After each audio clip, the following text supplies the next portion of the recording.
દેશના સામાન્ય અને ગરીબ પરિવારોને સરકાર દ્વારા રેશન શોપ મારફતે અનાજ આપવામાં આવી રહ્યું છે. આ સુવિધાને આધુનિક બનાવતા હવે સરકાર દ્વારા રેશન કાર્ડ ધારકોને 24/7 કોઈ પણ સમય લાઇનમાં ઊભા રહ્યા વગર અનાજ મળી શકે તેવા અન્નપૂર્તિ એટીએમ સેવાનો રાજ્યમાં પ્રથમવાર ભાવનગર ખાતે કેન્દ્રીય રાજ્યમંત્રી નીમુબેન બાંભડિયાના હસ્તે પ્રારંભ કરવામાં આવ્યો છે.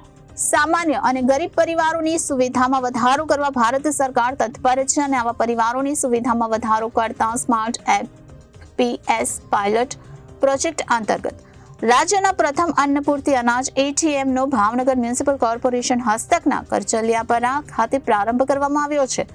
કેન્દ્રીય રાજ્યમંત્રી નીમુબેન બાંભડિયા, ભીખુસિંહજી પરમાર, અન્ન અને પુરવઠા મંત્રી ગુજરાત સરકાર તેમજ Elizabeth Faure United Nations World Food Programme country પ્રતિનિધિ સહિતના લોકોની ઉપસ્થિતિમાં યોજનાનો પ્રારંભ કરવામાં આવ્યો છે. અન્નપૂર્તિ એટીએમ 24 કલાક કાર્યરત રહેશે અને જેમ લોકોને એટીએમમાંથી 24/7 રૂપિયા મળી શકે છે તેમજ કોઈ પણ રેશન કાર્ડ ધારક કે જે થંબ સિસ્ટમથી જોડાયેલ છે ત્યાં આવી પોતાનો અંગૂઠો લગાવી તેને મળવાપાત્ર રેશનનો જથ્થો પ્રાપ્ત કરી શકશે.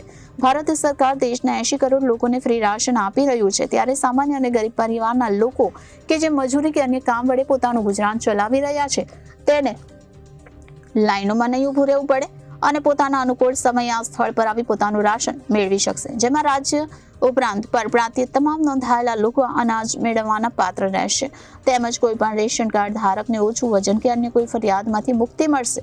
આ એટીએમ લોકાર્પણ પ્રસંગે એક મહિલાને રાશન પણ આપવામાં આવ્યું હતું તેમજ એટીએમ મશીનનું મહાનુભાવો દ્વારા નિરીક્ષણ કરવામાં આવ્યું હતું. જ્યારે રાજ્યમાં સૌપ્રથમ આવા અન્નપૂર્તિ મશીનનો ભાવનગર ખાતે પ્રારંભ થતા લોકોમાં અલગ ખુશી જોવા મળી રહી છે અને સાચા અર્થમાં ગરીબોનું દર્દ સમજનાર આ સરકારના આવા પ્રેરણાદાયી પગલાંને આવકાર્યું હતું. હાલ આ મશીનમાંથી ઘઉં અને ચોખા મળી રહ્યા છે. Reporter Firoz Malik, Janadesh news, Bhavnagar.